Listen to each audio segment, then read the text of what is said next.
So I was thinking that while we are no longer together for a little bit, I would start reading a book out loud to you like we do in our classroom. One of my books that I had at home, which is one of my favorite stories, and you might have seen the movie before, is called Charlie and the Chocolate Factory. So today I'm going to read out loud to you chapter 1. So chapter 1 is called Here Comes Charlie. These two very old people are the father and mother of Mr. Bucket. Their names are Grandpa Joe and Grandma Josephine.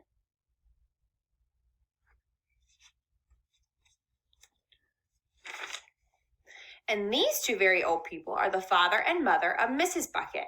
Their names are Grandpa George and Grandma Georgina. This is Mr. Bucket. This is Mrs. Bucket. Mr. and Mrs. Bucket have a small boy whose name is Charlie Bucket. This is Charlie. How'd you know? How do you do? And how do you do again?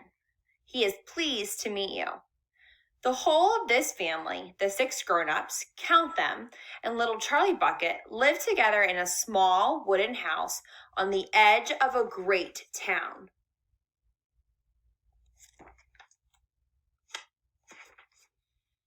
The house wasn't nearly large enough for so many people, and life was extremely uncomfortable for them all. There were only 2 rooms in the place altogether, and there was only 1 bed.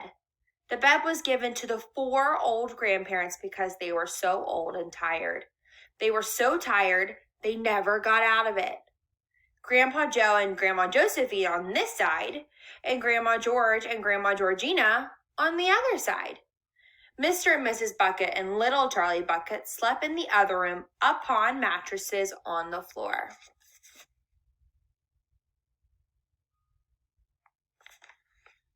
In the summertime, it wasn't too bad, but in the winter, freezing cold drafts blew across the floor all night long, and it was awful. There wasn't any question of them being able to buy a better house, or even one more bed to sleep in. They were far too poor for that. Mr. Bucket was the only person in the family with a job. He worked in a toothpaste factory where he sat all day long on a bench and screwed the little caps upon the tops of the tubes of the toothpaste after the tubes have been filled. But a toothpaste cap screwer is never paid very much money. And poor Mr. Bucket, however hard he worked and however fast he screwed on the caps, he was never able to make enough to buy 1/2 of the things that so large of a family needed. There wasn't enough money to buy proper food for them all. The only meals they could afford were bread and margarine for breakfast, boiled potatoes and cabbage for lunch, and cabbage soup for supper. Sundays were a bit better. They all looked forward to Sundays because then, although they had exactly the same, everyone was allowed a second helping.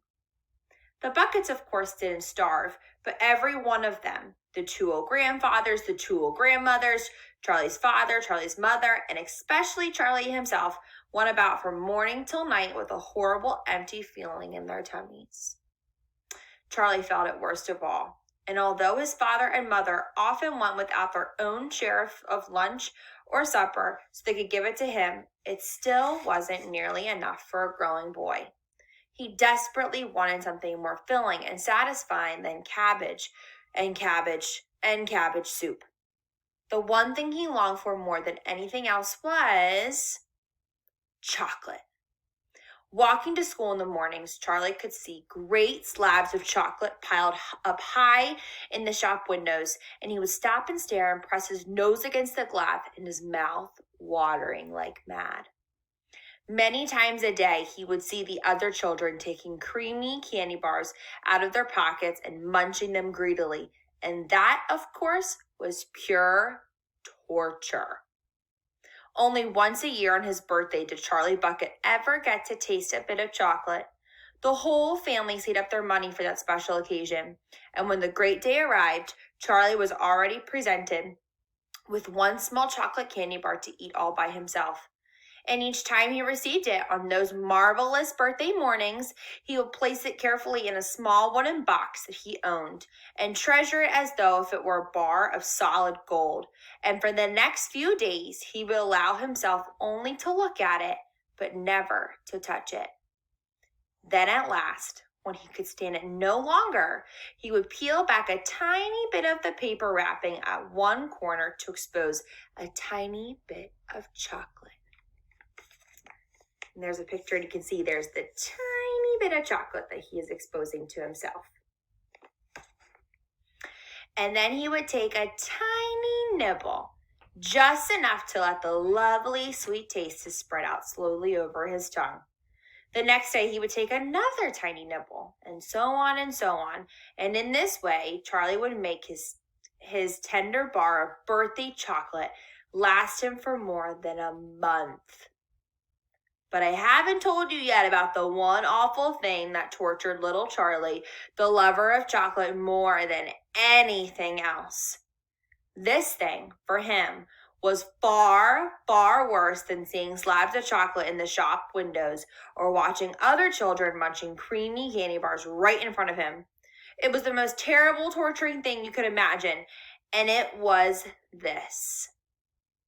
In the town itself, actually within sight of the house in which Charlie lived, there was an enormous chocolate factory. Just imagine that. That's like, friends, if we went to Hershey's Chocolate World and that smell of chocolate was what you smelled all day long outside. That would be torture. And it wasn't simply an ordinary, enormous chocolate factory either. It was the largest and most famous in the whole world. It was Wonka's factory, owned by a man called Mr. Willy Wonka, the greatest inventor and maker of chocolates that there ever has been. And what a tremendous, marvelous place it was. It had huge iron gates leaning into it, and a high wall surrounding it, and smoke belching from its chimneys, and strange whizzing sounds coming from deep inside of it. And outside the walls, for half a mile around in every direction, the air was scented with the heavy, rich smell of melting chocolate. Twice a day on his way to and from school, little Charlie Bucket had to walk right past the gates of the factory. And every time he went by, he would begin to walk very, very slowly. And he would hold his nose high in the air and take a long, deep sniff of the glorious chocolatey smell all around him. Oh, how he loved that smell. And oh, how he wished he could go inside the factory and see what it was like. End of chapter 1. Tomorrow, I will read chapter 2, which is Mr. Willy Wonka's factory. And here is a nice picture for you to see Charlie taking a nice, deep smell of it.